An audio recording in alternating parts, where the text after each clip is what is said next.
Last year, McDonald's collected more rent than royalties, by $4.4 billion. Harry Sunborn was McDonald's first president. He told a group of securities analysts, "We are not technically in the food business.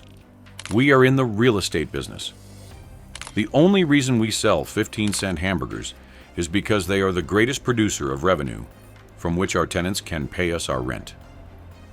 6 decades later, that rent is the largest revenue line in McDonald's annual report. The line was always there. McDonald's was originally a hamburger franchise running on thin margins and tight cash. In 1956, Sonneborn put that idea to work. The franchise was the wrong product. The land underneath it was the right one. He convinced McDonald's to incorporate a separate company. That company would lease the land and the building, then sublease both to each franchisee at a markup. The franchisee would pay rent on top of the royalty. The new company would carry the mortgage. The franchisee would carry the operational risk for that store. For 70 years, that arrangement has been treated as the clever back office of a fast food chain. Hamburgers first, real estate second. Almost everyone who has ever ordered from McDonald's has believed they were ordering a hamburger. That order is the public version.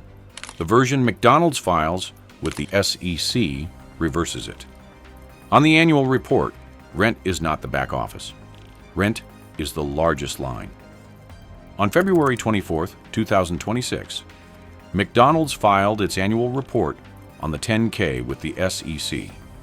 Inside, on a single page titled Revenues from Franchised Restaurants, were 2 lines that explain the entire company. Rents, $10.4 billion. Royalties, $6 billion. The royalty line, the line a fast food company would lead with, was second largest. The largest line was rent. In the same filing, McDonald's described its franchised restaurant occupancy expenses, $2.6 billion. That is what the company spent in 2025 to maintain the buildings it leases to franchisees.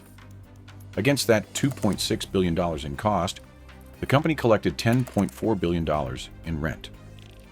The arithmetic produces $7.8 billion in net rent margin before any food is sold by anyone, before any franchisee crew is paid, before a single restaurant opens its doors. The same filing also describes the part of the business McDonald's owns and operates itself. That part generated $9.7 billion in sales. It cost $8.3 billion to run. That leaves $1.4 billion in restaurant-level margin from running its own restaurants, before corporate overhead, depreciation, interest, and taxes. Less than 1/5 of the rent margin.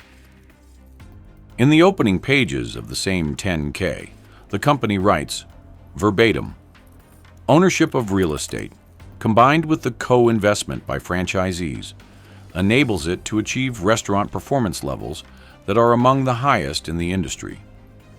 2 weeks earlier, McDonald's had announced the same financial results in a press release.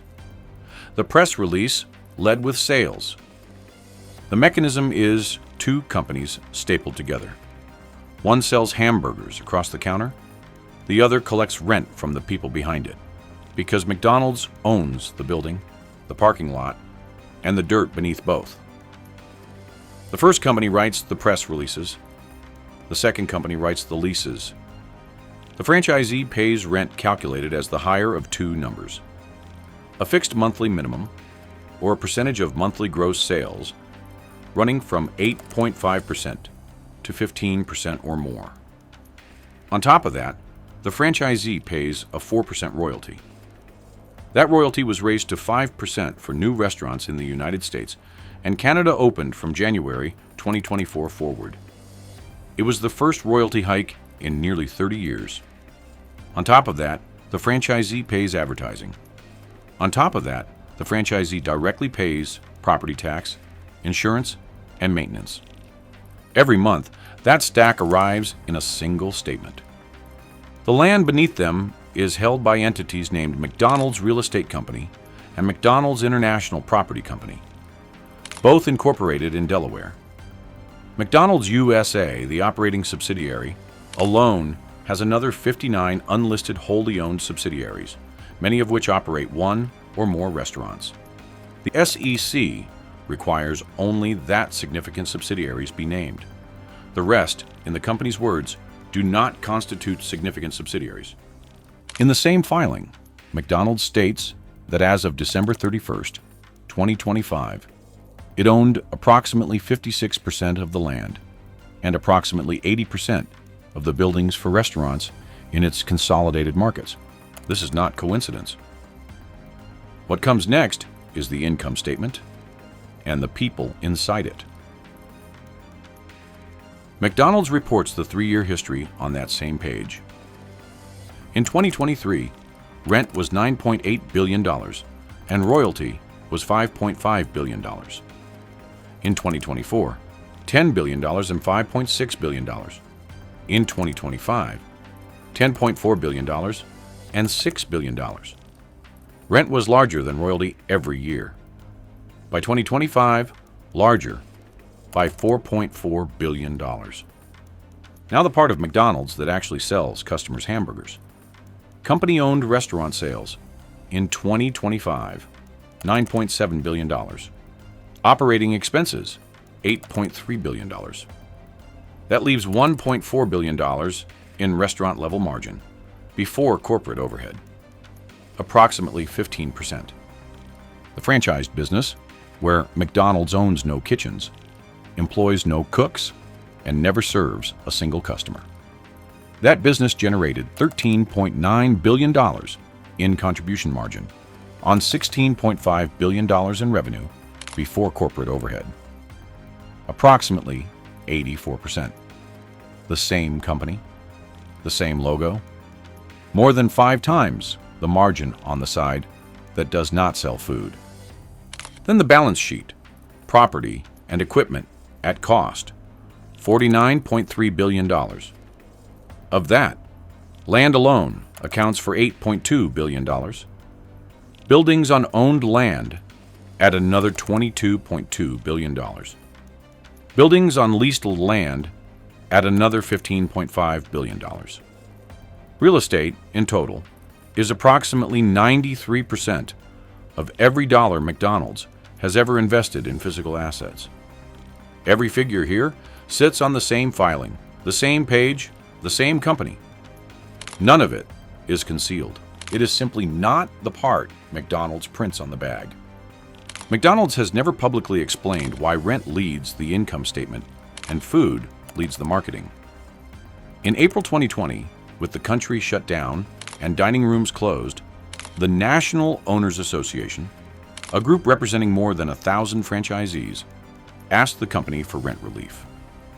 McDonald's USA President Joe Erlinger replied, "If that's how the NOA seeks to define its relationship with McDonald's, then in reality, we don't have a relationship. And I am extremely disappointed and disheartened by this." Inside that system, the weight of the lease was not the same for everyone who signed one. Dolores Crawford and her daughter Christine, Black ex-franchisees, had built one of the largest Black-owned franchise operations inside McDonald's USA, 9 stores across Georgia and South Carolina. With one of those stores underperforming by approximately $700,000 per year, the Crawfords repeatedly requested rent relief from McDonald's. They received $20,000. According to the lawsuit, white franchisees in comparable circumstances received substantially more. In October 2017, the Crawfords put their restaurants up for sale.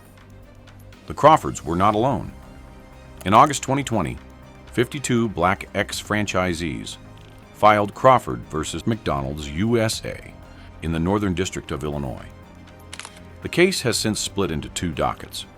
Both are active. Both are before the same judge. In November 2019, McDonald's settled a separate California wage theft class action, covering approximately 38,000 cooks and cashiers at company-operated restaurants for $26 million. In December 2021, McDonald's settled a clawback suit against its former CEO, Steve Easterbrook, for cash and equity worth approximately $105 million. At the time, it was one of the largest executive compensation clawbacks in U.S. history.